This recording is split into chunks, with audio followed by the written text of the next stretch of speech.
Não repreendas ao homem idoso, antes exorta-o como a pai, aos moços como a irmãos, às mulheres idosas como a mães, às moças como a irmãs, com toda a pureza. Honra as viúvas verdadeiramente viúvas, mas se alguma viúva tem filhos ou netos, que estes aprendam primeiro a exercer piedade para com a própria casa e a recompensar a seus progenitores, pois isto é aceitável diante de Deus. Aquela, porém, que é verdadeiramente viúva e não tem amparo, espera em Deus e persevera em súplicas e orações noite e dia. Entretanto, a que se entrega aos prazeres, mesmo viva, está morta. Prescreve, pois, estas coisas para que sejam irrepreensíveis. Ora, se alguém não tem cuidado dos seus, e especialmente dos da própria casa, tem negado a fé. E é pior do que o descrente. Não seja inscrita senão viúva que conta ao menos 60 anos de idade, tenha sido esposa de um só marido, seja recomendada pelo testemunho de boas obras, tenha criado filhos, exercitado hospitalidade, lavado os pés aos santos, socorrido a atribulados, se viveu na prática zelosa de toda a boa obra. Mas rejeita as viúvas mais novas, porque, quando se tornam levianas contra Cristo, querem casar-se, tornando-se condenáveis por anularem o seu primeiro compromisso. Além do mais, aprendem também a viver ociosas, andando de casa em casa, e não somente ociosas, mas ainda tagarelas e intriguistas, falando o que não devem. Quer, porém, que as viúvas mais novas se casem, criem filhos, sejam boas donas de casa e não deem ao adversário ocasião favorável de maledicência. Pois, com efeito, já algumas se desviaram seguindo a Satanás. Se alguma crente tem viúvas em sua casa, socorra-as e não fique sobrecarregada a igreja, para que esta possa socorrer as que são verdadeiramente viúvas. Devem ser considerados merecedores de dobrados honorários os presbíteros que presidem bem, com especialidade os que se afadigam na palavra e no ensino, pois a Escritura declara: não amordaçes o boi quando pisa o trigo, e ainda o trabalhador é digno do seu salário. Não aceites denúncia contra presbítero, senão exclusivamente sob o depoimento de 2 ou 3 testemunhas. Quanto aos que vivem no pecado, repreende-os na presença de todos, para que também os demais temam. Conjuro-te perante Deus e Cristo Jesus e os anjos eleitos que guardes estes conselhos sem prevenção, nada fazendo com parcialidade. A ninguém imponhas precipitadamente as mãos. Não te tornes cúmplice de pecados de outrem. Conserva-te a ti mesmo puro. Não continues a beber somente água. Usa um pouco de vinho por causa do teu estômago e das tuas frequentes enfermidades. Os pecados de alguns homens são notórios e levam a juízo, ao passo que os de outros só mais tarde se manifestam. Da mesma sorte também as boas obras antecipadamente se evidenciam e, quando assim não seja, não podem ocultar-se. Todos os servos que estão debaixo de jugo considerem dignos de toda a honra o próprio Senhor, para que o nome de Deus e a doutrina não sejam blasfemados. Também os que têm Senhor fiel não o tratem com desrespeito, porque é irmão. Pelo contrário, trabalhem ainda mais, pois ele, que partilha do seu bom serviço, é crente e amado. Ensina e recomenda estas coisas. A mensagem que eu quero pregar para todos nesta manhã chama-se Viúvas, Pastores, Escravos e outras confusões.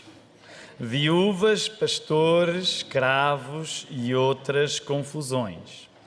Uma coisa que tu podes saber quando vens à igreja é que, juntando todo o tipo de gente aflita, facilmente a igreja se pode tornar uma confusão. Facilmente a igreja se pode tornar uma confusão, porque a igreja junta muitos tipos de gente carente, às vezes até desesperada. Então é por isso que as coisas facilmente dentro de uma igreja podem ficar confusas. Se não for Jesus, através da sua palavra, nós não vamos saber distinguir dentro da igreja quem precisa de correção e quem precisa de cuidado. Estou a resumir muito aquilo que quero pregar para vocês nesta manhã, mas tendo em conta que a igreja é este polo magnético de pessoas aflitas, com problemas, com dificuldades, com imperfeições, com pecados, se nós não formos guiados pela palavra de Jesus, em vez de aliviarmos a confusão, podermos aumentá-la. Porquê? Porque não saberemos distinguir quem precisa de correção de quem precisa de cuidado. Então é isso que, uma vez mais, nós vamos orar para o Senhor a fazer esta mensagem de que precisamos desesperadamente acontecer na nossa vida. Vamos orar. É tão bom, Senhor, estarmos juntos uns com os outros. É bom vermos a casa de oração cheia. Lembramos o outro grupo de irmãos que já esteve junto às 9h30 e agradecemos por isto acontecer aqui neste lugar. Senhor, somos apenas uma migalhinha no Teu reino. Outros lugares em Lisboa, a esta hora, se juntam para louvar o Teu nome e ao longo do dia. Outros lugares aqui em Espanha, e lembramos isso de uma maneira especial, tendo a família Blois hoje connosco, e oramos pela igreja lá em Granada, uma vez mais. Espanha, França, Itália, por aí fora, pelo mundo todo, Senhor. Tu suscitas uma grande multidão de pessoas, Teus filhos, e nós temos a nossa maior alegria em louvar o Teu nome. E é por isso que nesta hora nós pedimos que a Tua palavra nos encaminhe, porque somos louvadores ainda muito imperfeitos. Queremos ser adoradores melhores do que já somos.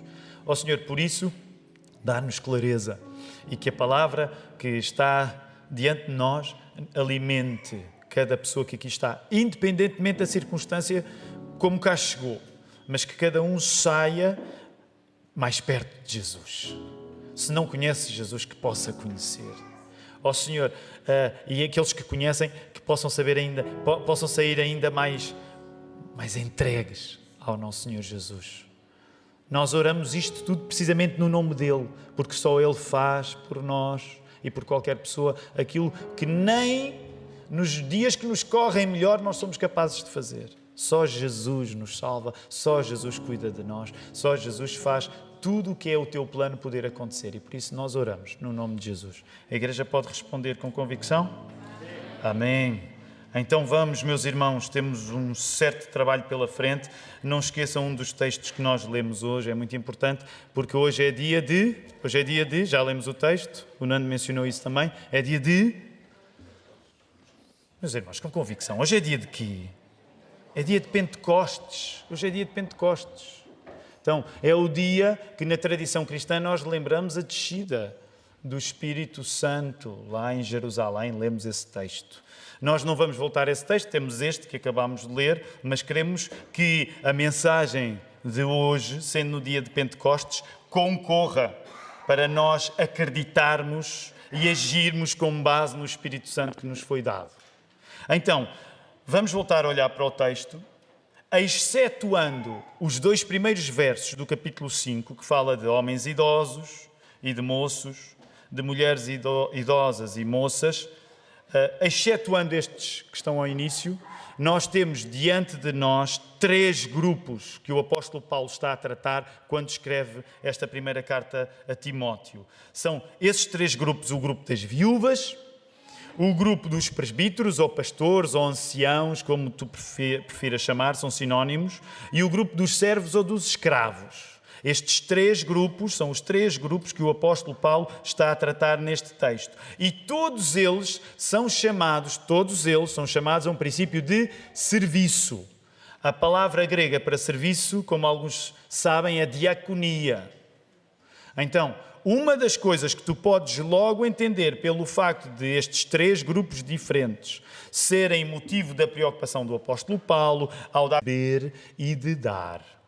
Não é possível estar numa igreja apenas a receber, é suposto dar. Mas nós vamos deixar esta ênfase no serviço para o próximo domingo. Se Deus quiser, no próximo domingo eu vou pregar outro sermão e tens de vir. Aliás, tens de vir à igreja sempre, todos os domingos, obviamente, mas para a semana tu tens de vir a algumas coisas especiais que nós queremos partilhar com a igreja e queremos ser inspirados. A importância do serviço aqui.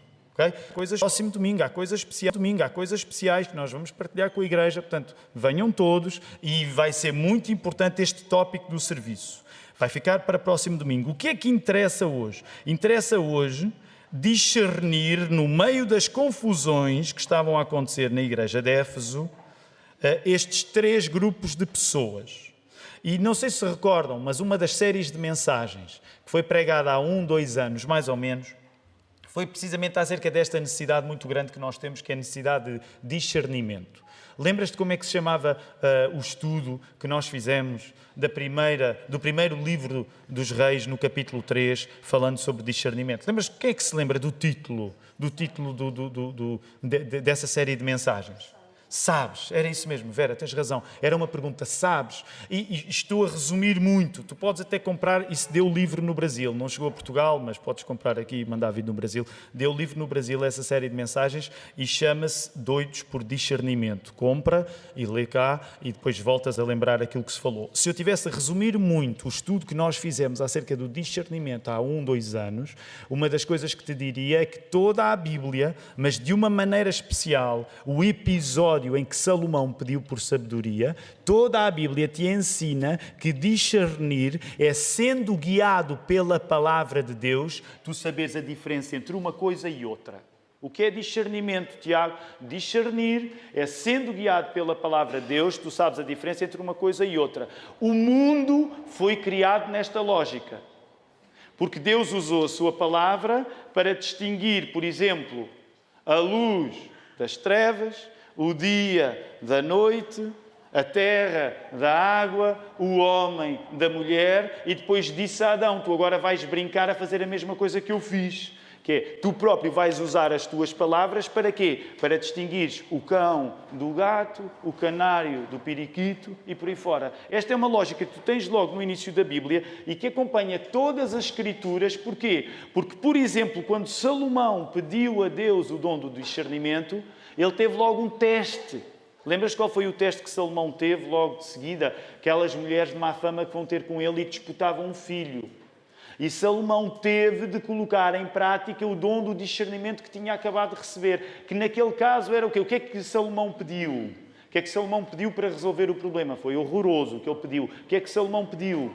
Pediu uma espada. Porquê? Porque ele disse, vou cortar o bebê ao meio e cada mãe fica com metade do bebê. Nós dizemos que horror.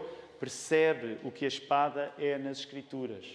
Porque nós estudámos a carta aos Hebreus que nos ensinou isso. Nós sabemos que a palavra de Deus é como a espada que vai até à medula dos problemas. O discernimento é quando tu és guiado pela palavra de Deus, tu consegues distinguir uma coisa da outra. Aqui, o que é que o apóstolo Paulo está a fazer? Está a aplicar o seu discernimento, porque Timóteo tinha no meio da confusão de saber o que era uma coisa da outra. Por isso mesmo, o que Paulo quer é que nós distingamos entre viúvas, entre pastores e entre servos. Portanto, um dos propósitos é entendamos que nesta carta Paulo quer que distingamos algumas coisas nas viúvas, já vamos ver, que distingamos algumas coisas entre os pastores ou presbíteros e que distingamos algumas coisas entre os servos, neste caso os escravos. Vamos ver que distinções o apóstolo Paulo está a dizer que Timóteo tem de saber fazer.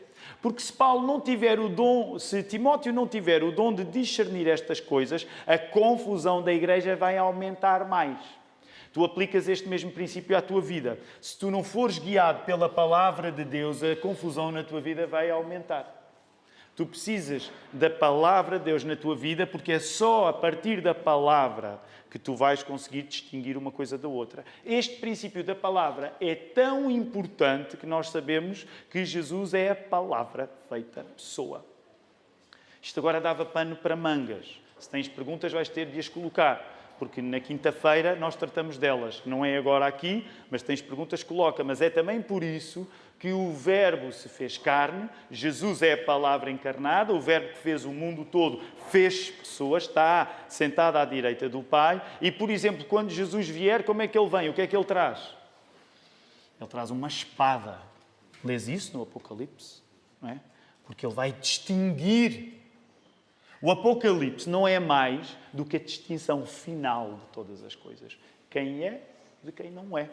Por isso é que tu tens sempre o tema da palavra de Deus a distinguir as coisas do Gênesis ao Apocalipse. Então, voltando agora aqui ao contexto de Paulo ajudando o jovem pastor da igreja de Éfeso, Timóteo, o que é que Paulo quer que Timóteo saiba fazer para que a confusão não cresça na igreja, mas pelo contrário, diminua? Paulo quer que Timóteo conseguisse distinguir as viúvas que deviam receber sustento financeiro, encontras isso entre o verso 13 e o verso 8, daquelas que deviam receber oportunidades de serviço na igreja, ao lado dos pastores e dos diáconos, verso 9 a 16. Portanto, assim resumindo mais, Paulo queria que Timóteo soubesse distinguir as viúvas que precisavam de ajuda daquelas que não precisavam de ajuda. A seguir, ele aplica a mesma lógica aos pastores, de um modo diferente. Qual é a mesma lógica aplicada de um modo diferente? Paulo quer que Timóteo saiba distinguir os pastores dedicados à palavra, no verso 17, daqueles que, vivendo em pecado, deveriam ser denunciados, no verso 20. Portanto, tu tens a mesma lógica uma vez mais aqui a funcionar. É preciso nós sabermos quem são as viúvas que precisam de ajuda, daquelas que não precisam de ajuda. É preciso nós sabermos quem são os pastores que são fiéis, daqueles que não são fiéis. E, mais uma vez, esta ideia de distinguir vai-se aplicar nos 2 versos do capítulo 6, quando se fala dos servos. O que é que os servos precisavam distinguir? O que é que os escravos precisavam distinguir? Eles precisavam distinguir os senhores descrentes, no verso 1, dos senhores crentes, do verso 2, e honrarem ambos, fossem crentes ou descrentes. Então, assim, de uma maneira muito resumida, é isso que está a acontecer neste texto. Portanto, é preciso haver um poder de discernimento, ao sermos guiados pela palavra de Deus, para sabermos aquilo que nós devemos fazer, para sabermos distinguir, por exemplo, uma circunstância prioritária de ajuda de uma circunstância de ajuda que não é prioritária. Para sabermos distinguir uma circunstância em que nós elogiamos, por exemplo, um pastor que está a fazer as coisas certas, da circunstância em que nós temos de censurar o pastor. Para os servos saberem distinguir o senhor crente do senhor descrente e servirem bem o senhor descrente e servirem ainda melhor o senhor crente. Muito resumidamente é isso que está a acontecer. Vamos ver alguns detalhes agora, em cada grupo, porque há alguns detalhes. Se há pessoas que a Bíblia honra ao longo de todo o Velho Testamento e ao longo do Novo Testamento, são viúvas, são órfãos e são estrangeiros. E porquê que a Bíblia, em toda a sua diversidade, mantém estas pessoas no grupo que precisam de uma ajuda especial? Porquê? Porque este tipo de pessoas, viúvas, estrangeiros ou órfãos, era o tipo de grupo de pessoas mais fácil de desonrar. Eram as pessoas mais frágeis. É uma lógica muito simples. Uma pessoa frágil é sempre fácil ser maltratada e não ter consequências negativas por causa disso. Tu sabes disso. Vamos até aplicar na lógica mais infantil. Por exemplo, aos rapazes, se têm problemas, quando estão na escola, com amigos. Se for um rapaz fraquinho, tu vais te sentir com mais razão sobre um rapaz fraquinho. Porquê? Porque se ele voltar-se para ti, tu sentes, eu consigo tomar conta. Mas se for um rapaz mais forte, tu vais pensar 2 vezes antes de teres um problema com ele. Portanto, a mesma lógica acontece connosco quando nós crescemos. É muito mais fácil tu tratares mal uma pessoa frágil porque ela não tem como se virar contra ti. Tu não fazes tão facilmente a mesma coisa com pessoas fortes. Então, pensa nisto. As viúvas, naquele contexto em particular, eram especialmente fáceis de ser maltratadas. E tu lembras-te até uma história em que era fácil as viúvas serem maltratadas e que essa história, no livro dos Atos dos Apóstolos, despoletou a instituição dos diáconos. Lembras-te quando houve um problema entre as viúvas de origem judia e as viúvas de origem grega? Foi precisamente esse problema, essa necessidade de nós cuidarmos bem de pessoas que era fácil não cuidar bem, que suscitou o ofício da diaconia na igreja. O que é sempre uma coisa curiosa. É preciso haver problemas primeiro na igreja para haver soluções. Nós gostaríamos que não houvesse problemas, mas os problemas Deus usa para mostrar as soluções que são necessárias também.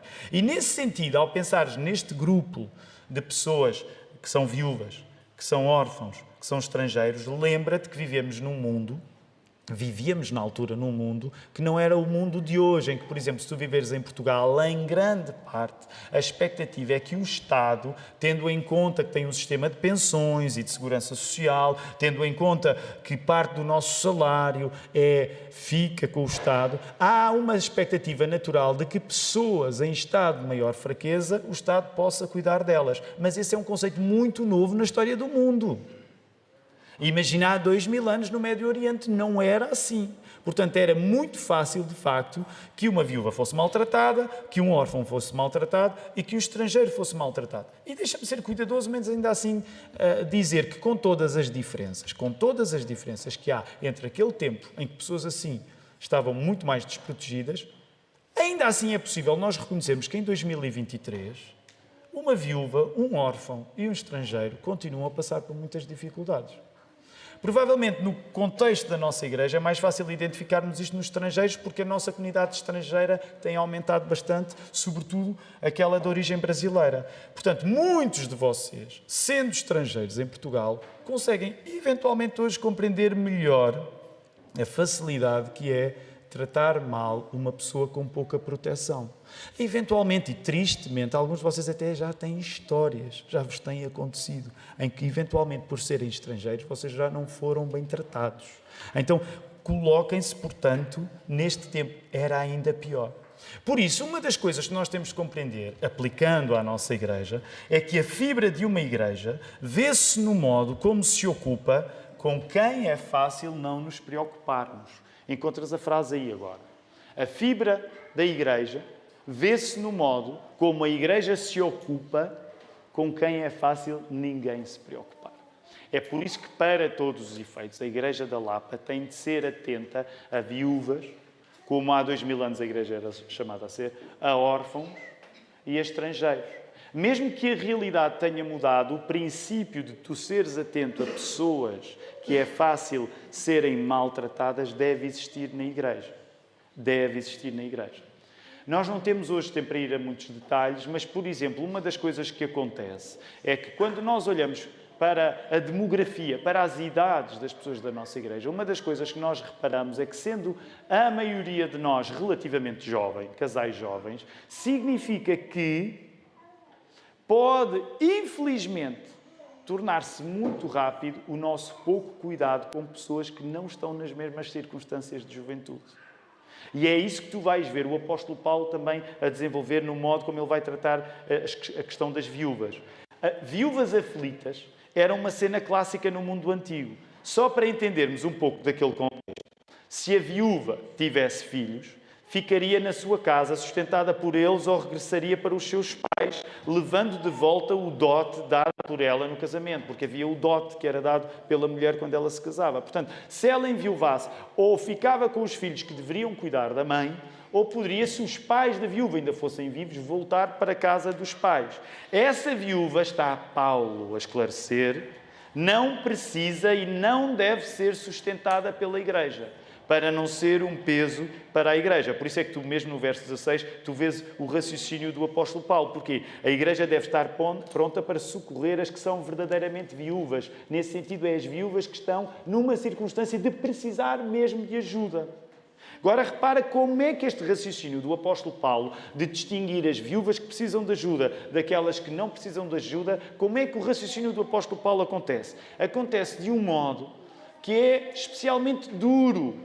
Olha o verso 8. O apóstolo Paulo é duro. Olha bem o que o apóstolo Paulo está a dizer no verso 8. Se alguém não tem cuidado dos seus, especialmente dos da própria casa, olhem bem a radicalidade do apóstolo Paulo. Tem negado a fé e é pior do que os descrentes. Não sustentarmos os nossos familiares é negar a fé e coloca-nos numa posição pior do que aqueles que não são crentes. Já pensaste nisto? Nós não temos agora como dedicar muito tempo a ir a todas as consequências do que o apóstolo Paulo está aqui a dizer. E uma vez mais, temos de ser atentos, porque a maneira como nos organizamos socialmente hoje é bastante diferente da maneira como nos organizava, como a sociedade se organizava há 2000 anos. Mas há uma coisa que eu quero que tu penses, tendo em conta aquilo que eu partilhei contigo. Tendo em conta o facto da nossa igreja ser especialmente jovem, com casais jovens, uma das coisas que tu tens de começar a pensar é precisamente naqueles que é mais fácil ignorar quando a maioria é jovem, os mais velhos. E neste caso, em particular, pensando nos mais velhos da tua família. Porque há uma tendência natural no modo como nós nos organizamos hoje, em dizer o Estado é que deve cuidar, tendo em conta que o meu pai e a minha mãe trabalharam e descontaram nos impostos, portanto, o Estado é que deve cuidar. Nós não estamos aqui a ter uma discussão agora política acerca da vida em 2023. Mas tu tens de entender que este princípio que o apóstolo Paulo te está aqui a dar é universal. Tu hoje podes estar num momento em que, sendo os teus pais mais velhos, eles até gozem de saúde e não precisem especialmente do teu cuidado. Mas tu tens de pensar no princípio que o apóstolo Paulo está aqui a dizer. Se tu, com os do teu sangue, com os da tua família, não fores cuidadoso, tu podes alardear a fé que quiseres, mas és pior do que um descrente.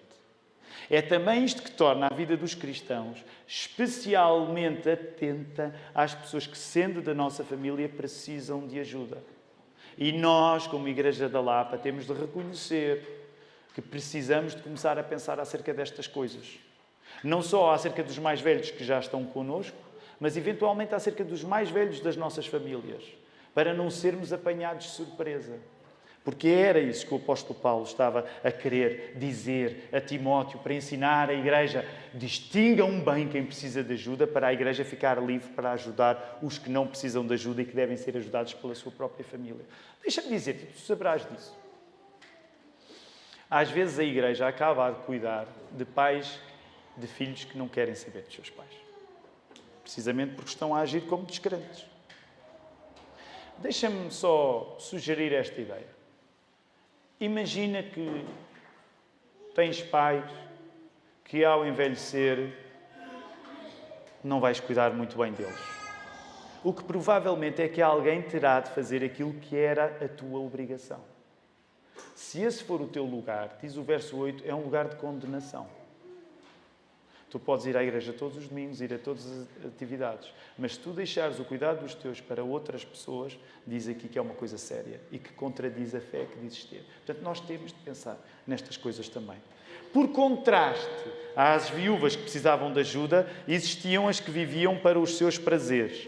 E na discussão que os teólogos fazem, há até quem eventualmente considere que isso podia ser um eufemismo e que haveria mulheres num estado de necessidade tal que seriam tentadas em usar o seu próprio corpo para arranjar sustento. Não sabemos, são discussões que existem, mas a ideia é este contraste entre aquelas que precisam de ajuda e as outras. Deste texto bíblico, e acompanhando outros textos da tradição cristã, de pais da Igreja como Inácio, Policarpo, Tertuliano, até por volta aí do século III, nós vemos o desenvolvimento de uma dinâmica de testemunho coeso por parte das viúvas das igrejas cristãs. Estas mulheres, estas viúvas, quando se lê acerca delas na Bíblia, quando se lê acerca delas noutros textos do início da era cristã, nós aprendemos que estas mulheres eram umas valentes. Elas dedicavam-se à oração, elas dedicavam-se a ajudar os doentes, elas dedicavam-se a cuidar dos órfãos, elas visitavam os crentes na prisão, elas evangelizavam e preparavam o batismo das mulheres que se convertiam. Repara nisto, isto é muito interessante. Isto significa, e é uma coisa que é importante tu ires fixando hoje, isto significa que, se é verdade que as viúvas era aquele tipo de pessoa que era fácil ignorar e não tratar bem porque eram frágeis, também é verdade que na igreja elas encontraram um espaço de afirmação e de força. Já pensaste nisto? Numa sociedade em que era tão fácil as viúvas serem fracas, o cristianismo reconheceu-lhes um papel de importância. A mesma lógica se aplica a nós na Lapa em 2023 ou qualquer igreja. As pessoas que o mundo ignora, as pessoas para quem é fácil nós cuidarmos mal porque são fracas, não têm poder de se voltar contra nós, essas mesmas pessoas podem encontrar na casa de Deus um espaço de afirmação, de força, de vitalidade. Quando tu vais investigar acerca das igrejas no início da era cristã, tu apercebes-te que uma igreja forte tinha viúvas fortes. Pensa no paradoxo. Uma igreja forte tem fracos que ganharam força. Uma igreja forte tem fracos que ganharam força. Agora repara novamente o contraste. Verso 11 a 15. Demonstra, pelo contrário, nesse sentido, viúvas que não estão a aproveitar a oportunidade da graça de Deus para se fortalecer, mas, pelo contrário, na exposição, a comunicação fútil, passarem de exemplo para mau exemplo. E tens de recordar que aqui há umas semanas, lembras-te quando preguei a partir do início do capítulo 4, no verso 7, lembras-te que uma das coisas que eu partilhei contigo é que o apóstolo Paulo precisava dizer a Timóteo para os pastores não se ocuparem de teorias de conspiração, de fake news, de fábulas vãs. E tu vês que esse problema das fábulas vãs, que já era um problema há 2000 anos, não era só para os pastores, era para as viúvas também. Elas podiam ficar cativadas de falatório inconsequente de uma maneira que era aquilo que o diabo desejava para elas. E eu vou voltar a dizer-te agora uma coisa que te disse quando apliquei o mesmo princípio aos pastores. Se há 2000 anos já era fácil o diabo gostar dos pastores se dedicarem a conversas fúteis, se há 2000 anos já era fácil o diabo gostar das viúvas se dedicarem a conversas fúteis, nós que vivemos em 2023, com uma explosão de comunicação muito mais fácil é. Portanto, uma coisa que eu te quero dizer com a Bíblia aberta, para tu entenderes como isto se aplica aos pastores, mas como se aplica às viúvas e como se aplica virtualmente a cada pessoa, é que tu estás a fazer a coisa que o diabo gosta se ocupas a tua cabeça de informação que não serve para nada. Estás a fazer o que o diabo quer. Ocupa a tua cabeça de informação que não serve para nada. Enche-te de comunicação fútil, de fábulas vãs, de teorias da conspiração, de fake news, seja o que for. Faz isso. Já dava certo para o diabo há 2000 anos, ainda dá mais certo hoje. É isso que eu quero. Por isso mesmo, olhem lá novamente a dureza da pedagogia de Paulo. Eu não tive o Espírito Santo a inspirar-me Escrituras, portanto não estou na circunstância de Paulo, mas as coisas que Paulo diz, olha lá, a maneira como ele trata. Se o caso fosse esse, das viúvas andarem numa vida de se tornarem tagarelas, intriguistas, o apóstolo Paulo tem uma solução. O que é que elas têm de fazer? Mais vale que casem. Verso 14. Por isso é que todas as razões são boas para casar, até as más. Imagina, o que o apóstolo Paulo está a dizer, há aí muitas senhoras que não têm nada que fazer. A lógica dele é bem simples. Não têm nada que fazer, casem, que vão arranjar problemas suficientes para deixarem de ter tempo para se dedicar a coisas que não valem a pena.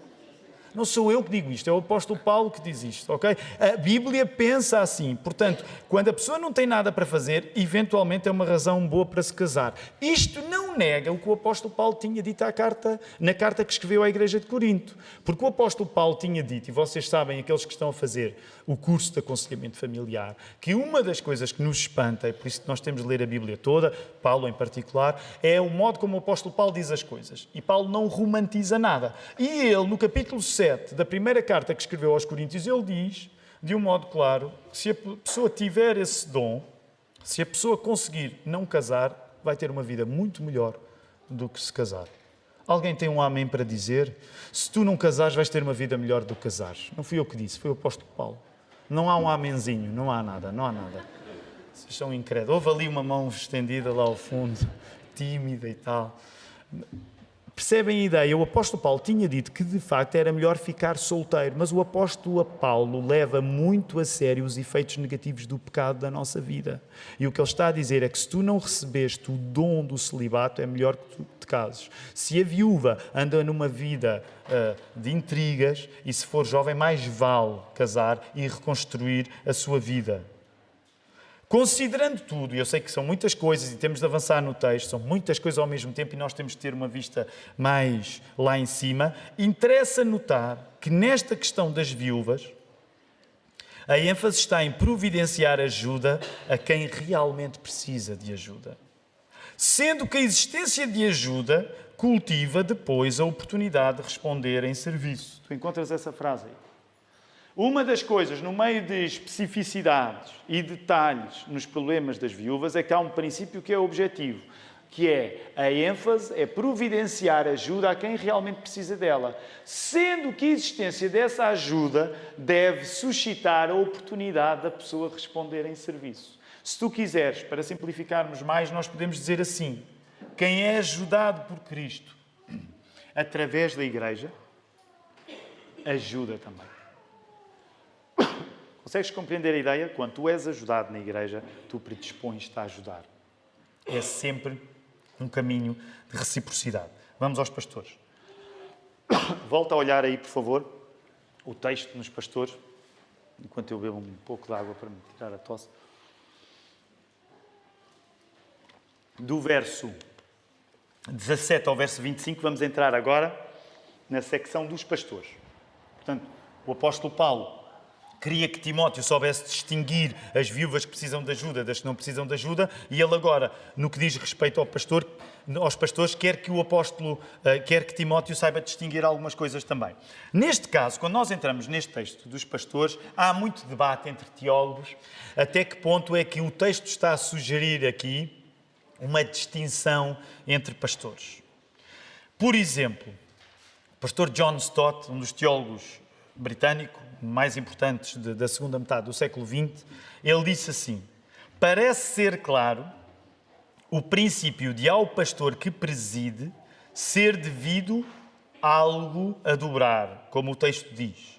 Neste caso, honra e honorários. Estamos no verso 17. Portanto, o Stott olha para isso e diz assim: parece ser claro ao pastor que preside, ao pastor que tem a importância de dirigir a igreja, mesmo sendo sempre o trabalho de pastor algo que deve ser coletivo, parece ser claro, diz o John Stott, um princípio de que ele deve receber respeito e remuneração. Agora, há questões que podem nascer daqui, uma vez mais, se tu as tens, por favor, envia, porque na quinta-feira nós vamos ter muitos assuntos acerca de que falar. Portanto, se há questões que tu tenhas também em relação a isto, não te esqueças que a quinta-feira é o dia certo. Se tu não conseguires estar cá, tu podes pelo menos ligar-te pela internet e assistir. E porquê é que eu quero insistir nisto? Porque por vezes acontece, e não estou a dar tal a ninguém ao dizer isto, mas muitas vezes acontece as pessoas fazerem sugestões acerca de coisas que a Igreja devia fazer e está a fazer, só que está a fazer à quinta e as pessoas não tomam atenção. Portanto, imagina, às vezes eu ouço sugestões de pessoas: a Igreja devia fazer isto. A Igreja já está a fazer isso. Só que é à quinta-feira. E eu sei que a quinta não é fácil para todos, mas tu deves te comprometer com um tempo que semanalmente a Igreja tira para falar destes assuntos. Porque eu estou cá praticamente todas as quintas-feiras, porque é parte da minha dedicação a este corpo. Portanto, quando tu queres dedicar-te ao corpo, tu olhas para os horários que nós resolvemos fazer juntos e tu vens. Se não puderes vir, ligas-te à internet, porque é nestas alturas que estamos a falar daquela questão que tu disseste que era muito importante, mas tu não estavas cá. Portanto, termino o tal do pastor agora, mas para tu saberes, há aqui perguntas que tu podes fazer e é na quinta-feira que as vamos fazer. Como é que nós aplicamos estes princípios aqui na Igreja da Lapa? Os irmãos sabem que somos uma equipa de 3. Eu, de facto, presido o presbitério, mas ao meu lado tenho aqui o Mark, e hoje só não temos o Filipe porque ele foi pregar à Igreja Batista São João da Madeira, no Norte. Portanto, nós somos uma equipa de 3. Quando nós nos reunimos no presbitério, se houver necessidade de discutir e resolver alguma coisa, o meu voto vale tanto como vale o voto do Mark e como vale o voto do Filipe. Nesse sentido, a honra que nós damos uns aos outros é igual. Todos os 3 pastores se ouvem e o voto deles vale o mesmo. Mas é reconhecido, a partir deste texto, naquela pessoa que preside, e neste caso estou a falar em causa própria, no sentido que sou eu que presido o presbitério, é reconhecido no pastor que preside um papel específico e qualificado, que estando hoje em mim, quando passar para outro, vai alterar o modo como eu lido com a Igreja e como a Igreja lida comigo, porque o tal princípio de reciprocidade está aqui a acontecer. Por isso, segundo este princípio, o que a Bíblia nos diz é que quem preside o presbitério dá mais e deve receber mais. Seguindo a mesma lógica de servir e ser servido. Este é o fluxo do argumento no texto, que nem sequer começou na questão dos pastores, já começou ainda na questão anterior das viúvas. Portanto, quando tu és ajudado, tu ajudas. Quando tu ajudas, tu és ajudado. E é assim, fundamentalmente, que, por exemplo, a nossa equipa pastoral tem funcionado. Se tu reparares, o apóstolo Paulo não fica por aí. No verso 18, ele faz uma comparação. Para tu saberes como é que deves lidar com o pastor, o apóstolo Paulo faz uma comparação incrível. Não é a primeira vez que ele faz essa comparação, porque ele já tinha feito esta mesmíssima comparação quando escreveu a primeira carta aos Coríntios. E é única, é única. Pessoalmente, eu acho extraordinário que a comparação que Paulo faz para defender que o pastor seja respeitado, para defender que o pastor seja bem remunerado, seja colocá-lo ao nível do boi. Vê.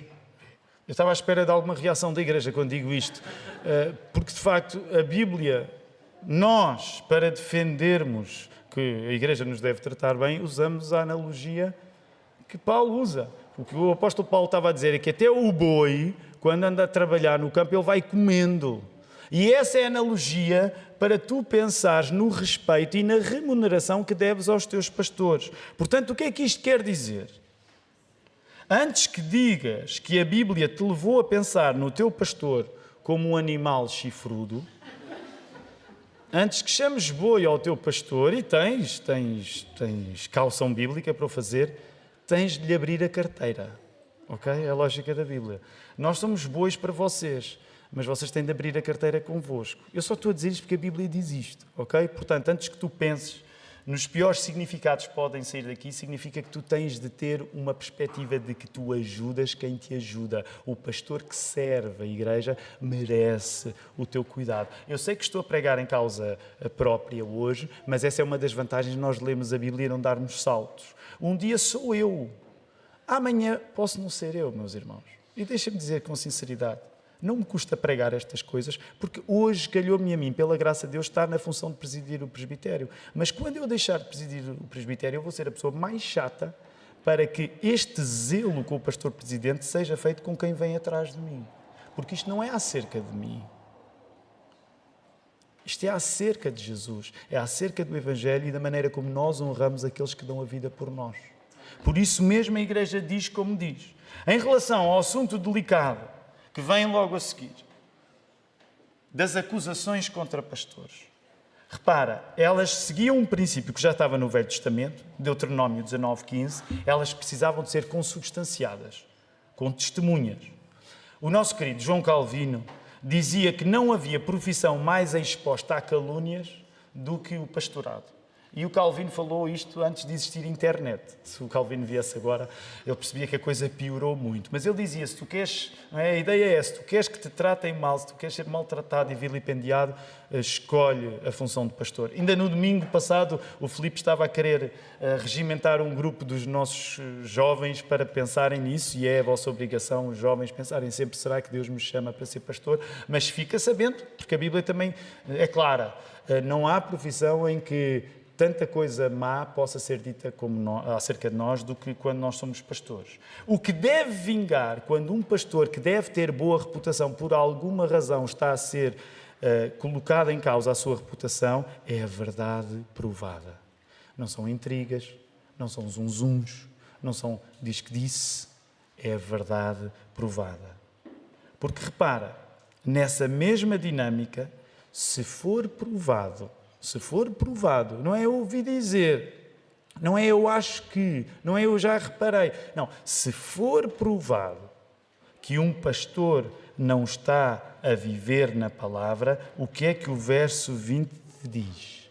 Se for provado que um pastor se afasta da palavra, podendo ser dito acerca dele que ele vive no pecado, o apóstolo Paulo diz que essa pessoa deve ser repreendida publicamente. Isto é um negócio muito sério. Isto é um negócio muito sério. Ninguém pode querer vir para a vida de ser pastor com leviandade. Se um pastor se afasta da palavra, é preciso provar esse afastamento e ele deve ser condenado publicamente. Reparem, não é varrer as coisas difíceis da vida de um pastor para debaixo do tapete. Se um pastor se afastou de Cristo, esse pastor tem de ser publicamente visto como alguém que se afastou de Cristo. É isso que o apóstolo Paulo está a dizer. Paulo não fica por aqui. Verso 21, Paulo diz num tom muito severo, uma coisa que é fácil acontecer para qualquer pessoa, que é nós termos as nossas preferências. Imaginem, ainda hoje, nós temos sempre as nossas preferências pastorais, não é? Os pastores que gostamos mais de ouvir. Então, na era da internet, qual é o pastor que tu ouves mais na internet? Todos nós temos as nossas preferências. Mas olha aí o cuidado que o apóstolo Paulo diz. É uma coisa que serve para ti. Não precisas ser pastor para ter de ouvir isto. Que é, conjuro-te perante Deus e Cristo Jesus e os anjos eleitos que guardes estes conselhos sem prevenção, nada fazendo com parcialidade. Não trates melhor as pessoas de quem gostas mais. Não trates melhor um pastor que te agrada mais. É isso que o apóstolo Paulo estava a dizer. E depois, olha o verso 22. Muita prudência na hora de reconhecer o pastorado de alguém. Muita prudência. Esse verso diz: a ninguém imponhas precipitadamente as mãos. E deixem-me dizer, nós não temos tempo para ir a muitos detalhes, até porque temos de terminar esta mensagem, mas deixem-me dizer porque acho que é importante dizermos isto, mesmo tendo em conta que aquilo que vou confessar não diz respeito à maior parte das pessoas aqui na igreja, mas diz respeito a algumas. Em 2012, quando alguns de nós, um grupo pequeno, estava em São Domingos de Benfica, na abertura de uma igreja nova, nós cometemos o erro que aqui está descrito. E cometemos o erro que aqui está descrito por boas razões. Por isso é que tu deves ter cuidado, nem é das más razões, é das boas razões. Porque são as boas razões, às vezes, aquelas que nos levam, sem consciência da nossa parte, a fazer as piores coisas. Qual foi o erro que nós cometemos? Em 2012, quando a igreja começou, quando nós nos tornámos autónomas, porque a plantação da igreja começou em 2007. Mas nós só ficámos autónomos em São Domingos de Benfica da nossa igreja-mãe, a Igreja Batista de Moscavide, em 2012, janeiro de 2012. E já havia uma convicção total acerca de o pastorado ser coletivo. Não é? Portanto, nós já acreditávamos que o pastorado não deve ser de um homem só. Nós já acreditávamos que devia ser uma equipa. Então, essa era uma coisa que estava muito resoluta em mim como jovem pastor. Eu tinha acabado de ser consagrado. No dia 22 de janeiro de 2012, fui consagrado. E eu não cheguei a passar um mês como pastor único, porque na primeira assembleia que a igreja teve, éramos 12 membros apenas, nós decidimos logo ter alguém que me acompanhava. E porquê que eu estou a dizer isto? Porque quero queixar-me, quero-me desabafar aqui um pouco convosco. Eu ainda há pouco tempo estive numa reunião de pastores que se falava acerca destas coisas e houve alguém que disse: isso de ter pastorados coletivos é na América, onde há recursos. Isso de ter equipas de pastores é no Brasil, onde as igrejas são muito grandes. E eu fiquei um bocado chateado quando ouvi isso. Eu e o Marco estávamos juntos, o Filipe estava umas filas à nossa frente. Nós ficámos um pouco chateados quando ouvimos isso. Porquê? Porque nós éramos 12 membros, éramos uma igreja insignificante, mas nós decidimos logo no início que o pastor não ia estar sozinho. E nós nem sequer tínhamos dinheiro para pagar a mim um salário que me permitisse dedicar exclusivamente à igreja. Mas a igreja decidiu uma equipa de pastores porque era o que a Bíblia diz.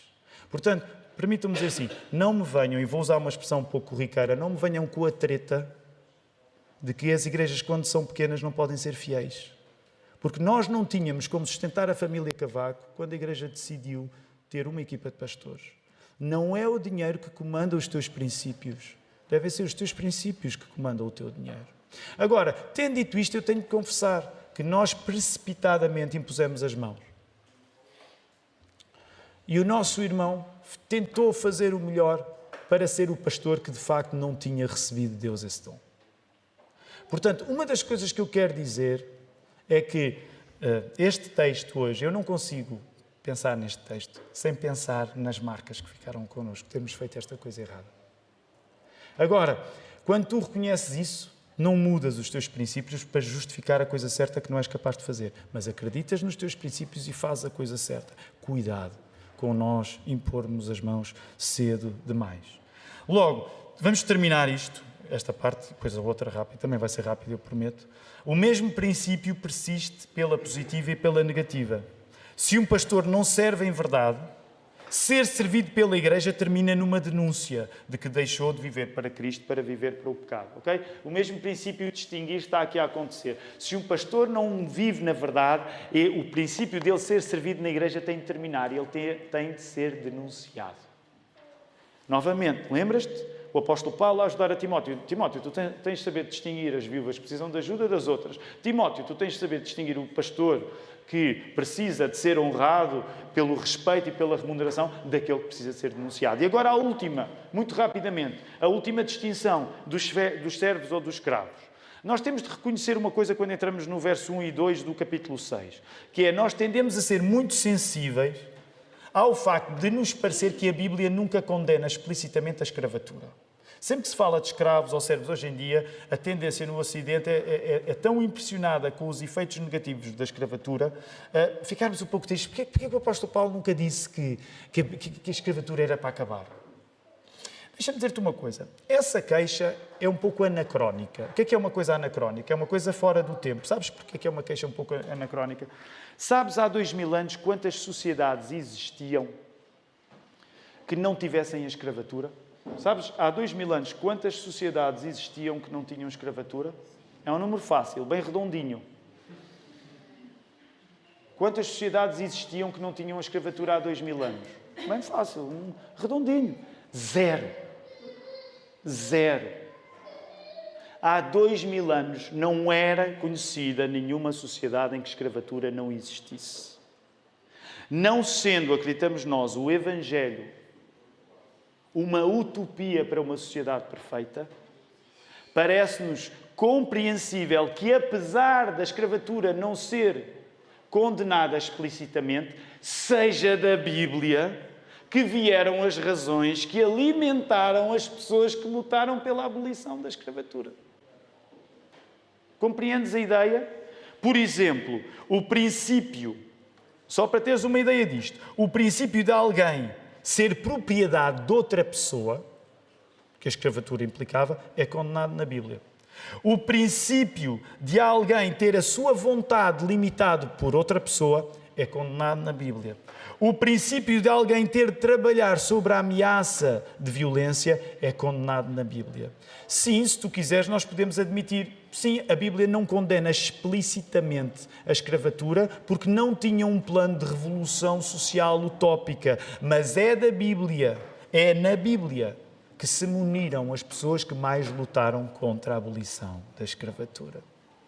Só para colocar e tentar arrumar já este assunto. Mas agora vamos àquilo que interessa, que era preciso o Timóteo saber distinguir. O que é que aqui estava em causa? A pessoa, o servo que trabalhava para descrentes, ou o servo que trabalhava para crentes, devia honrar os dois. Uns e outros, os senhores descrentes e os senhores descrentes, deveriam ser honrados pelo servo cristão. O que nos traz o princípio final acerca desta questão dos servos. O facto de tu teres uma posição desvantajosa em relação a quem serves não te deve impedir de servires bem. O facto de tu estares numa posição de desvantagem em relação à pessoa para quem estás a trabalhar não te deve impedir de servires bem. Porquê? Porque o exemplo do serviço perfeito vem do nosso próprio Salvador Jesus. Vamos aplicar este princípio à nossa vida. Graças a Deus, nós vivemos hoje num mundo que não compactua com a escravatura da mesma maneira como há 2000 anos, ainda bem, porque tu és livre hoje aqui na igreja. Mas há um princípio que, não sendo tu escravo, tu podes aprender com o princípio dos servos cristãos, que é isto mesmo. É o princípio que tu encontras ali. Mesmo quando tu estás em desvantagem em relação às pessoas para quem trabalhas, tu deves trabalhar bem. Um mau patrão não é uma desculpa para tu trabalhares mal. Um mau patrão não é uma desculpa para tu trabalhares mal. E amanhã, se Deus quiser, segunda-feira, tu já vais ser tentado, meu irmão. Eu sei. Tu has de ter, porque calha há muita gente ter o pior patrão do mundo, é uma curiosidade, mas muita gente tem o pior patrão do mundo, mesmo quando esses patrões não coincidem um com o outro. Mas quando isso acontece, uma das coisas que tu tens de pensar é o que a Bíblia te está aqui a ensinar. A qualidade do teu trabalho não deve depender da má qualidade do teu patrão. Nesse sentido, tu és chamado a ser e a servir o melhor possível, porque o teu exemplo de serviço não é o teu patrão. O teu exemplo de serviço não é se te tratam bem ou te tratam mal. O teu exemplo de serviço é Jesus que serviu as pessoas que não reconheceram o serviço dele. Ele veio para os que eram seus e os seus não o receberam. Ele trabalhou com a qualidade máxima e o seu trabalho não foi recebido. Portanto, isto é algo que deve estar contigo. Para terminar, como é que nós aplicamos isto rapidamente, sucintamente à Igreja da Lapa, que somos aqui em maio de 2023. Igreja da Lapa, deixa-me falar assim. Nós devemos usar esta palavra. Nós devemos usar a Escritura para distinguir nos grupos diferentes que existem na Igreja aqueles que precisam do nosso cuidado e aqueles que precisam da nossa correção. Tu vais encontrar essa frase aí. O que nós precisamos é que a Bíblia nos leve a sabermos distinguir as pessoas que precisam do nosso cuidado das pessoas que precisam da nossa correção. Mas alguém pode dizer, e com alguma razão, nem sempre é fácil distinguir onde termina o cuidado e começa a correção. E, por vezes, cuidado e correção vêm até misturados. A verdade é essa. Nós sabemos que um paradoxo nasce. Quando tu és corrigido pela Igreja, tu estás a ser cuidado pela Igreja. E quando tu és cuidado pela Igreja, podes ser corrigido por ela. Portanto, nós sabemos que nem sempre é fácil separar uma coisa da outra. Mas porquê é que nós continuamos a acreditar em sermos esta comunidade de pessoas que cuidam uns dos outros e se corrigem uns aos outros? Porquê é que eu hoje quero encorajar-te a tu continuares a viver a tua comunhão com Cristo nesta igreja imperfeita, que é da Lapa, cuidando das pessoas ao teu lado e sendo corrigida? Porquê é que eu te quero inspirar a fazeres isto? Porque connosco vai o único que, tendo-se dado em sacrifício, tornou dos nossos pecados uma perfeição futura. Quem é esse que vai connosco? É Jesus. A Igreja, no dia de Pentecostes, teve a certeza que o facto de Jesus ter ascendido para os céus não significava que ela se tornava órfã. Pelo contrário, ela era acompanhada. Ela tem a presença de Cristo através do Espírito Santo. Por isso mesmo, quando tu tens a presença de Cristo através do Espírito Santo, tu aceitas viver numa comunidade que, apesar de ser imperfeita e de ainda sofrer pelos efeitos dos teus pecados, ela está num processo de ter esses pecados transformados numa perfeição futura. Porque o sacrifício de Jesus permite isso. O sacrifício de Jesus recebe a nossa imperfeição e a perfeição dele é-nos dada a nós. Por isso, nós acreditamos na coisa que, sendo difícil, ajuda a confusão a diminuir na igreja. Cuidamos uns dos outros, corrigimos-nos uns aos outros. Porquê? Porque o fazemos apenas na força daquele que deu a sua própria vida por nós, o Senhor Jesus. Como é que nós respondemos a um Deus destes? Como é que nós respondemos a um Deus que pega na facilidade com que nós confundimos e pioramos as coisas e, pelo contrário, ao dar-se em sacrifício, a torna uma perfeição futura? O que tu podes fazer com Deus assim é só uma coisa, que é aquilo que a Igreja fez no dia de Pentecostes. Tu adoras. Tu adoras. Esse é o convite que eu quero fazer nesta hora. Vamos ficar de pé. Vamos adorar o nosso Jesus.